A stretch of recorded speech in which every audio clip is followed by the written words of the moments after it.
Hi friends, இன்றைக்கி நம்ம பார்க்க போகிறது ஒரு யம்மியான அரபிக் பிரெட் தான். இதை வந்து பீட்டா பிரெட் இல்லைனா குபூஸ் நிறைய நேம்ஸ் இருக்குது இதுக்கு. இது ரொம்ப ஈஸியாக சட்டுன்னு செஞ்சிடலாம். இதுக்கு 2.5 கப் மைதா தேவைப்படும், 1 முட்டை, 2 ஸ்பூன் சீனி, 1 ஸ்பூன் உப்பு, இவ்வளோ தான் தேவையான பொருள். இப்போது நம்ம 2.5 கப் மைதா அளந்து எடுத்துக்கலாம். 2.5 கப்புன்றது அரை கிலோவுக்கு கொஞ்சம் குறைவாக தான் வரும், ஒரு 450 கிராம் சொல்லலாம்.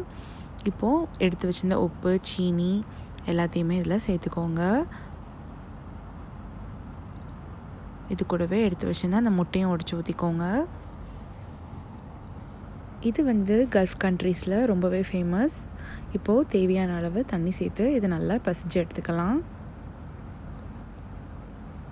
நல்லா பசிஞ்சிருங்க, ஒரு 5 நிமிஷமாவது நல்லா பசைங்க. இப்போது கடைசியாக ஒரு 2-3 ஸ்பூன் எண்ணெய் போட்டு பசிஞ்சிக்கலாம். நான் மொத்தமாக ஒரு 7 நிமிஷம் பசைஞ்சிருப்பேன். பசைஞ்சு லைட்டாக மேலே எண்ணெய் இந்த மாதிரி லைட்டாக தடவிட்டு அப்படியே வச்சிடலாம். இதை வந்து நான் 2 மணி நேரம் ஊற வைக்க போகிறேன். எவ்வளோ ஊறுதோ அவ்வளோ நல்லா சாஃப்டாக வரும்.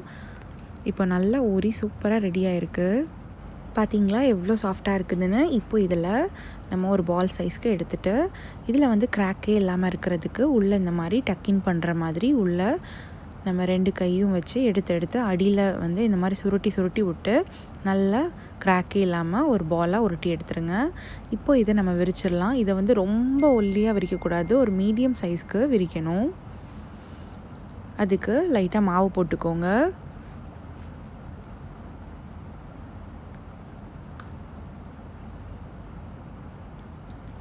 இதை வந்து நீங்கள் கோதுமை மாவுலேயும் பண்ணலாம், நான் வந்து இன்றைக்கி மைதா மாவில் பண்ணியிருக்கேன். இந்த அளவுக்கு விரித்து எடுத்துக்கோங்க. இப்போ இதை கல்லில் போட்டுடலாம். சூடான தோசைக்கல்லில் போட்டுக்கோங்க, எண்ணெய் எதுவுமே போட வேண்டாம். போட்ட உடனே இந்த மாதிரி பபிள் வந்துடும். பபிள் வந்ததும் மாற்றிடுங்க. மறுபடியும் ஒரு வாட்டி மாற்றிட்டு நீங்கள் வந்து உங்களோட கரண்டியை வச்சு அமர்த்தி கொடுத்தீங்கன்னா நல்லா எலும்பி வரும். எவ்வளோ ஃப்ளஃபியாக வந்திருக்குன்னு பார்த்தீங்களா? சூப்பராக இருக்கும் பாருங்கள். இதை வந்து நீங்கள் நான்வெஜ் எது கூட வேணாலும் சாப்பிட்லாம். நான் வந்து சிக்கன் கூட பண்ணியிருந்தேன். நீங்கள் மட்டன் இல்லைனா ஃபிஷ் கறி இல்லைனா வெஜ் குருமா கூட சூப்பராக இருக்கும். கண்டிப்பாக ட்ரை பண்ணி பாருங்கள். எப்படி இருக்குன்னு கமெண்டில் சொல்லுங்கள். தேங்க்ஸ் ஃபார் வாட்சிங். Keep smiling.